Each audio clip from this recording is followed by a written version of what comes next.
में जो अगलगी की कांड हुई थी उसमें कई भारतीयों की मौत हुई। अभी सरकारी आंकड़े की अगर बात करें तो बिहार में एक गोपालगंज दिखाया जा रहा है, लेकिन दरभंगा जिले के भी कालू खां की शादी जुलाई महीने के 15 तारीख को होने वाली थी और 5 जुलाई को कालू खां अपने वतन वापस लौटने वाला था। लेकिन उससे पहले उसके गांव में सन्नाटा पसरा हुआ है।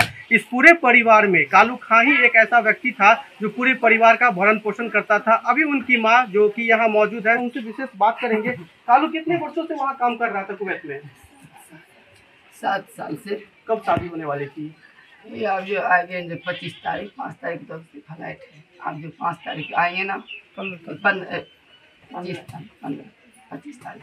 कैसे पता चला उसकी मौत हो गई थी? उसकी मौत कैसे पता चला कि शाम में मेरा लड़का जो छोटा वाला वो फ़ोन किया तो उसको बोला कि बउआ जैसे बिजली का लाइन ना लगे तो भैया ना किया फ़ोन कर नहीं किए अच्छे हम करते हैं। तो उसको फ़ोन किया तो बोला क्या हुआ तो बहुत गर्मी है भाई से बिजली लगाना भैया। कल के ठीक है कल बिजली लग जाएगा। हाँ फ़ोन किए फ़ोन नहीं रिसीव किया 215 बार किए नहीं किया बेचारा वो भी किया मिस्त्री भी किया कॉल तो नहीं हुआ। फिर जा कर के हम छुटका बेटा को फिर भी फ़ोन किया वो 100 बार फ़ोन किया नहीं लगा। उन्हें आकर के फिर बोला अम्मी फ़ोन नहीं लग रहा। फिर मैसेज किया मैसेज में इतने ही टाइम में हमारा दिल पागल बन गया। सब मुझे मोबाइल लेकर के सब बुआ तू लगा दे बुआ तू सब। तब 3 बजे पता चला क्या लोग से बोला कुवैत में आग लग गई बिल्डिंग। तो अभी तक कोई बात नहीं वहाँ से आए लोग सब बोला है अभी कुछ नहीं वहाँ से। तो यही कह रहे हैं हम। ये कैसे पता चला कि उसकी मौत हो गई है? लोग सब बोल रहा है वहाँ से कुछ नहीं खबर आया। फोन तो कुछ नहीं लगता इसीलिए हम सोचते हैं कि मेरा बाबू नहीं है उसी कंपनी वाला इसीलिए हम। वो आग कहाँ लगी थी? वही कंपनी में जहाँ कालू काम कर रहा है। हाँ उसी में मॉल में काम करते थे बाबू। एक ही हमको वही था और कोई नहीं कमाने वाला है बाबू। इसकी माँ नहीं है तो उसकी बच्चा को भी वही रखी हुआ है। बच्चा की माँ भी मर गए 1.5 साल का था तभी वो ले आया बच्चा भंजा है अस्पताल में। कोई बोलता है मर गया कोई बोलता है। तो वही हम कह रहे हैं प्रशासन को कि हमारे बाबू को दे दें। शादी कहाँ होने वाली थी कालू की? नेपाल। कौन सी जगह? यहाँ गोल बाजार सिरहाट जिला सिरहाट। क्या नाम हुआ आपका? मेरा नाम मदीना खातून। कालू की माँ थी मदीना खातून। कालू के भांजा भी यहाँ पे है जो कि ज़्यादा जानकारी हम लेंगे कि कालू की क्या मतलब आपसे बात हुई थी और अभी जो वहाँ की असेंबली है वहाँ से क्या बात हो रही है। ये कैसे कह सकते हैं कि उसकी मौत हुई या फिर नहीं हुई? हम लोगों को नहीं मालूम चल पाया है कि कालू हमारे कहाँ है।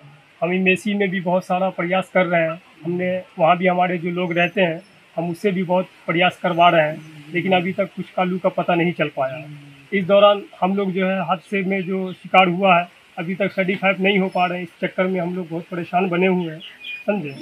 और दूसरी बात है कि वो आने वाला था यहाँ तो जिस रात ये हादसा हुआ है वो अपने मोहल्ले के दोस्त यार को सबसे मेरी उसकी बात हुई थी करीब 10 से 11 के बीच में समझे। उसके बाद जो है ये 12:03 या 4 मिनट में उसका ऑफलाइन हो गया। उसके बाद से ये हम लोगों को पता नहीं चला। उसके बाद जब सुबह जब ये न्यूज़ फैला कि इस जगह आग लग गया बिल्डिंग में लग गया तब हम लोगों को जानकारी हुआ कि ये उसी बिल्डिंग में ये रहता था। कौन से बिल्डिंग में आग लगी थी? ये कुवैत के बिल्डिंग में जिस रूम में वो रहता था उसी में लगा। कौन सा कंपनी था? कंपनी उसका HR कंपनी का ऐसा कुछ है इसी में पता चला।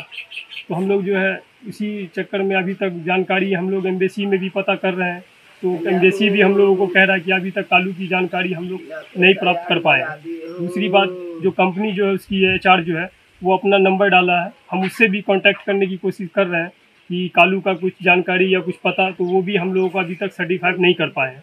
इसलिए हम लोग बहुत ज़्यादा दुखित हैं और बहुत ज़्यादा परेशान हैं कि हम उससे नहीं पता चल पा रहा है। इस लेकर के हम लोग बहुत परेशान बने हुए हैं। क्या नाम हुआ? जी मेरा नाम मोहम्मद ईद खान हुआ। ये कालू खां के भांजा थे मोहम्मद ईद खान और जो कुवैत में आग लगी थी जिस बिल्डिंग में उसी बिल्डिंग में कालू खां भी रहता था और फिर वहीं पे वो अपनी रोजगार करता था। वहाँ से जो पैसे भेजते थे उससे यहाँ पर उनकी परिवार चलती थी। जिस बिल्डिंग में आग लगी है इससे यह अंदेशा इनके परिवार वाले लगा रहे हैं कि हो न हो कि कहीं इस हादसे का शिकार उनका बेटा उनका भाई उनका भतीजा कालू खां भी हो गया होगा। लेकिन अभी तक किसी भी तरह की कोई भी कंफर्मेशन वहां से नहीं मिली है इन लोगों की। असेंबली से बात करने का इन लोग प्रयास कर रहे हैं, कंपनी के जो हेल्पलाइन नंबर जारी किए गए हैं उस पर भी ये लोग संपर्क करने का लगातार प्रयास कर रहे हैं, लेकिन कालू की कोई भी खबर नहीं मिल पा रही है, जो इनके शक को और ज्यादा गहरा देती है। 5 को कालू कुवैत से वापस अपने वतन आने वाले थे, लेकिन उससे पहले की जो उनकी स्थिति है उनके गांव की, उनके घर की, वो बहुत ही दर्द भरी कहानियां कर रही है।